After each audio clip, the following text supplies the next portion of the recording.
मेघमाଳରେ शीघ्र आसुथिबा आम्भमानଙ୍କ उद्धारकर्ता प्रभु ଯୀଶୁଖ୍ରୀଷ୍ଟଙ୍କ ଅତି ପବିତ୍ର ଓ ବହୁମୂଲ୍ୟ ନାମରେ ଆପଣ ସମସ୍ତଙ୍କୁ ଆଉ ଗୋଟିଏ ନୂତନ ପ୍ରସଙ୍ଗ ନୂତନ ଭିଡ଼ିଓରେ ପୁନର୍ବାର ମୁଁ ସ୍ୱାଗତ କରେ।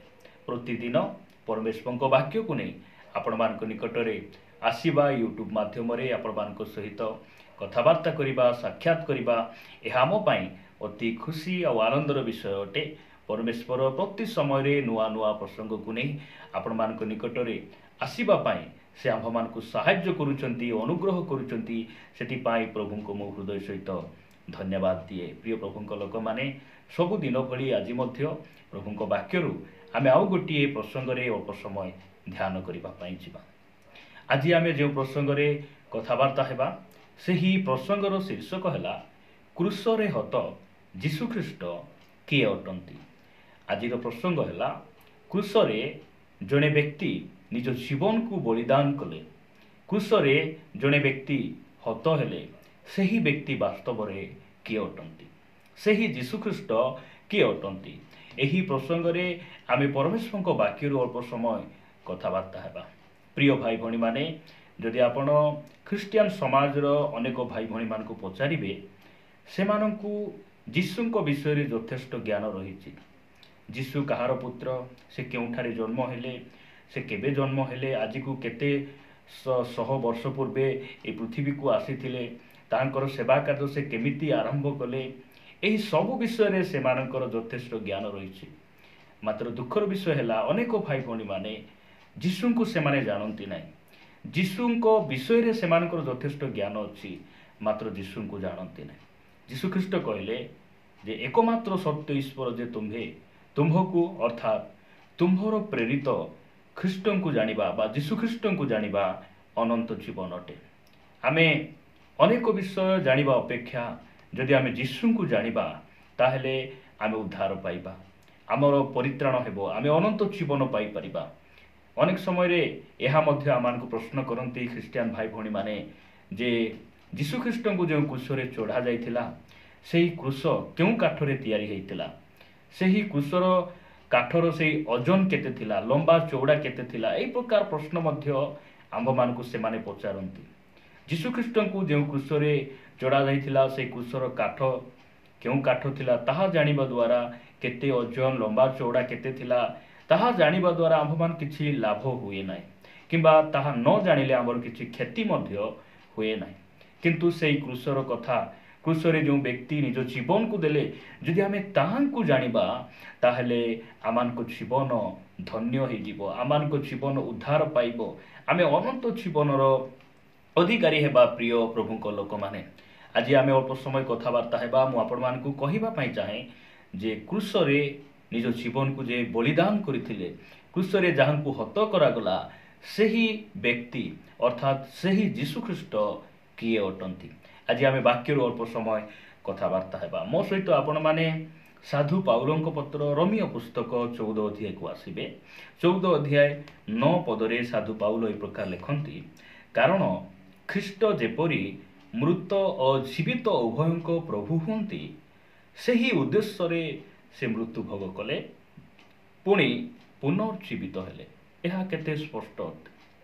साधु पाउल रोमियो मंडली निकट को लिखिला बेले से 14 अध्याय रे से परस्पर विचार करनाही बोली से लेखु लेखु से जीशुख्रीष्ट को से कौन करुछंती प्रेजेंट करुछंती। जीशुख्रीष्ट को से दर्शाई से लिखुचंती जे से विचारकर्ता अटंती, से मृत आउ जीवितर प्रभु अटंती। यह से आंभ मानकु कहउचंती। लेखा जाउची जे जीशुख्रीष्ट किए अटंती, से मृत और जीवित उभयଙ୍କ प्रभु अटंती। आज आपण देखिबे एही ओडिसा रे हो, भारत वर्ष रे हो, अनेक भाई भणी मानकर मतवाद से मानकर चिंताधारा हैला जे जीशुख्रीष्ट से समस्तंकर प्रभु हेई पारिबे नाही, से तो विदेशर प्रभु, से ख्रिस्टियन मानकर देवता, ख्रिस्टियन मानकर भगवान, एई प्रकार अनेक कथा अनेक भाई भणी माने कहंती। मात्र पवित्र बाइबल कहे जे जीशुख्रीष्ट मृत आउ जीवितंकर प्रभु अटंती। तळकु लेखा जाए से एही उद्देश्य से मृत्यु भोग कले। कहीं से मृत्यु भोग कले से जे ଦୁର୍ବଳ, ସେ ଯେ ପାପ କରିଥିଲେ, ତାଙ୍କର ଯେ କୌଣସି ଦୋଷ ଥିଲା ସେଥିପାଇଁ ନୁହେଁ। ସେ କାହିଁକି ମୃତ୍ୟୁ ଭୋଗ କଲେ? ସେ ଯେପରି ମୃତ ଆଉ ଜୀବିତଙ୍କର ପ୍ରଭୁ ହୁଅନ୍ତି, ସେଥିପାଇଁ ସେ ମୃତ୍ୟୁ ଭୋଗ କଲେ ଆଉ ସେ ପୁନର୍ଜୀବିତ ହେଲେ। ପ୍ରଭୁଙ୍କ ନାମର ଗୌରବ ହଉ। ପୃଥିବୀରେ ଏକମାତ୍ର ବ୍ୟକ୍ତି ଯେ ମୃତମାନଙ୍କ ମଧ୍ୟରୁ ଉଠିଛନ୍ତି, ଯେ କବରକୁ ଫଟାଇ ଉଠିଛନ୍ତି, ସେ ହେଉଛନ୍ତି ଆମ୍ଭମାନଙ୍କ ପ୍ରଭୁ ଯୀଶୁଖ୍ରୀଷ୍ଟ। ଆଉ ଆମେ ତାହାଙ୍କର ସେବା କରୁଛୁ, ତାହାଙ୍କର ଅନୁସରଣ କରୁଛୁ। ଏହା ଆମ ପାଇଁ କେତେ ସୌଭାଗ୍ୟର ବିଷୟ ଅଟେ ଯେ ସେ ପୁନର୍ଜୀବିତ ପ୍ରଭୁ ଅଟନ୍ତି। ଏହା ଆମେ ଜାଣିବା ଆବଶ୍ୟକ ରହିଛି। ଯୀଶୁଖ୍ରୀଷ୍ଟ କିଏ ଅଟନ୍ତି? ସେ ପୁନର୍ଜୀବିତ ପ୍ରଭୁ ଅଟନ୍ତି। ଅନେକ ସମୟରେ ଲୋକମାନେ ଆମମାନଙ୍କୁ କହନ୍ତି, ଖ୍ରୀଷ୍ଟିଆନ ଲୋକମାନଙ୍କୁ ଅପମାନ କରି, ପ୍ରଭୁ ଯୀଶୁଖ୍ରୀଷ୍ଟଙ୍କୁ ଅପମାନ କରି କହନ୍ତି, ଯୀଶୁ ଯେବେ ପ୍ରଭୁ, ତାହେଲେ ସେ କାହିଁକି ମୃତ୍ୟୁ ଭୋଗ କଲେ? କ୍ରୁଶରୁ କାହିଁକି ନିଜକୁ ଉଦ୍ଧାର କରିପାରିଲେ ନାହିଁ? ଏହା ହେଉଛି ଏକ ଦୁଃଖର ବିଷୟ ଯେ ଆଜି ସୁସମାଚାର ଆଲୋକ ଯେପରି ସେମାନଙ୍କ ନିକଟରେ ପ୍ରକାଶିତ ନ ହୁଏ, ସେଥିପାଇଁ ଜଗତପତି ଅର୍ଥାତ୍ ଶୈତାନ ସେମାନଙ୍କର ଆତ୍ମିକ ଚକ୍ଷୁକୁ ଅନ୍ଧ କରିଛି।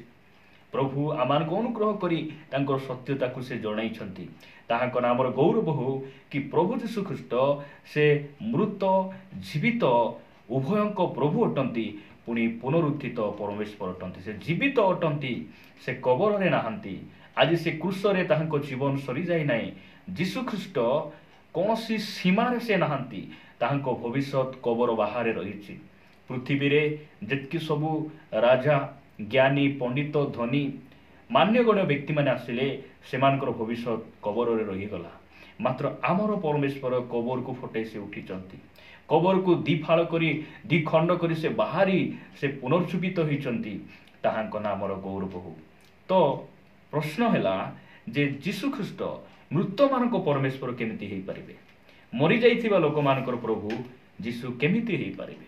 ଏହି ପ୍ରଶ୍ନ ଆମମାନଙ୍କ ମନ ମଧ୍ୟରେ ହେଇପାରେ, ଆସିପାରେ ଯେ ପ୍ରଭୁ ଯୀଶୁଖ୍ରୀଷ୍ଟ ଆଜିକୁ 2000 ବର୍ଷ ତଳେ ସେ ମାନବ ରୂପ ଧାରଣ କରି ଆସିଲେ, ଜନ୍ମଗ୍ରହଣ କଲେ। ତ ସେହି ଯୀଶୁ ଆସିବା ପୂର୍ବରୁ ଯେଉଁମାନେ ମୃତ୍ୟୁବରଣ କରିଥିଲେ, ସେମାନଙ୍କର ପ୍ରଭୁ ସେ କେମିତି ହେଇପାରିବେ? ଏହି ପ୍ରକାର ମନରେ ଏମାନଙ୍କର ଗୋଟିଏ ପ୍ରଶ୍ନ ଆସେ। ମୁଁ ସେହି ପ୍ରଶ୍ନକୁ କ୍ଲିୟର କରିବା ପାଇଁ ବା ସେହି ପ୍ରଶ୍ନର ଉତ୍ତର ଦେବା ପାଇଁ ଆପଣମାନଙ୍କ ନିକଟରେ ଗୋଟେ ବାକ୍ୟ ପଢ଼ିବା ପାଇଁ ଚାହେଁ। ଆପଣମାନେ ମୋ ସହିତ ଆସିବେ। ପ୍ରଥମ ପିତର 3 ଅଧ୍ୟାୟ 18 ଆଉ 19 ପଦରେ ଲେଖାଯାଏ, ସାଧୁ ପିତର ଏହି ପ୍ରକାର ଲେଖନ୍ତି, ଯେଣୁ ଆମ୍ଭମାନଙ୍କୁ ଈଶ୍ୱରଙ୍କ ନିକଟକୁ ଆଣିବା ପାଇଁ ଖ୍ରୀଷ୍ଟ ମଧ୍ୟ ଧାର୍ମିକ ହୋଇ ଅଧାର୍ମିକମାନଙ୍କ ନିମନ୍ତେ ପାପ ହେତୁ ଥରେ ମୃତ୍ୟୁଭୋଗ କଲେ।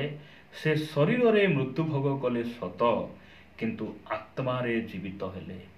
ଆତ୍ମାରେ ଜୀବିତ ହେଲେ। 19 ପଦରେ ଲେଖାଯାଏ, ସେଥିରେ ମଧ୍ୟ ସେ ବନ୍ଦୀ ଆତ୍ମାମାନଙ୍କ ନିକଟକୁ ଯାଇ ପ୍ରଚାର କଲେ। ପ୍ରଭୁଙ୍କ ନାମର ଗୌରବ ହଉ। ସେ ତାହାଙ୍କ ପୂର୍ବରେ ଯେତେ ସବୁ ସାଧୁ ଅସାଧୁ ଯେତିକି ଲୋକ ମୃତ୍ୟୁବରଣ କରିଥିଲେ, ଯୀଶୁଖ୍ରୀଷ୍ଟଙ୍କ ମୃତ୍ୟୁ ପରେ ସେ ଆତ୍ମାରେ ଜୀବିତ ହେଲେ। ଜୀବିତ ହୋଇ ସେହି ବନ୍ଦୀ ଆତ୍ମାମାନଙ୍କ ନିକଟରେ ଯାଇ ସେ କ'ଣ କଲେ? ସୁସମାଚାର ପ୍ରଚାର କଲେ।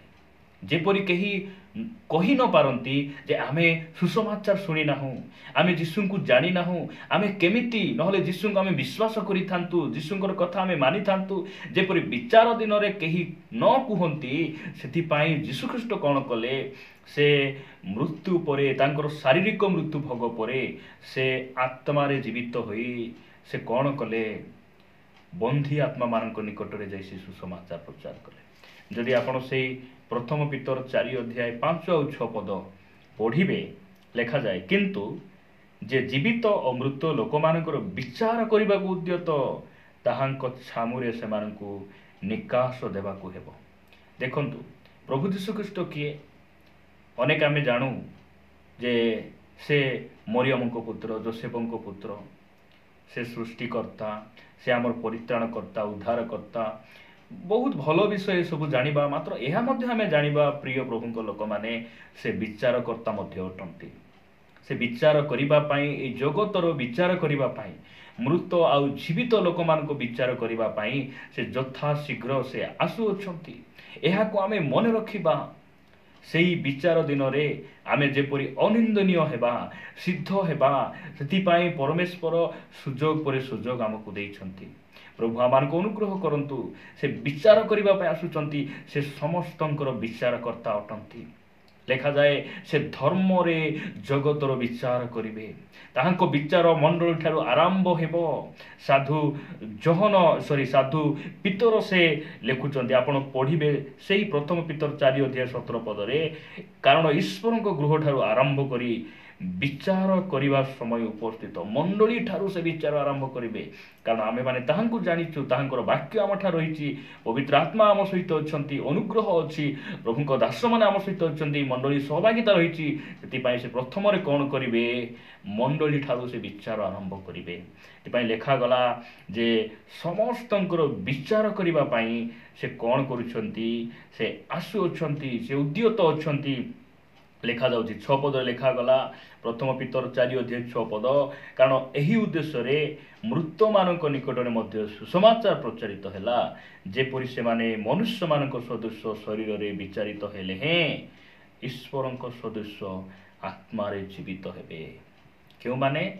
ଯେତିକି ସବୁ ପୃଥିବୀରୁ ସୃଷ୍ଟିରୁ ପ୍ରଭୁଙ୍କର ଆଗମନ ପର୍ଯ୍ୟନ୍ତ ଯେତିକି ସବୁ ମରିଥିବେ, ଯେତିକି ସବୁ ମାଟିରେ ମିଶି ଯାଇଛନ୍ତି, ସମସ୍ତେ ଆତ୍ମାରେ ଜୀବିତ ହେବେ। ଆଉ ସେମାନଙ୍କୁ ଯୀଶୁଖ୍ରୀଷ୍ଟ କ'ଣ କରିବେ? ବିଚାର କରିବେ।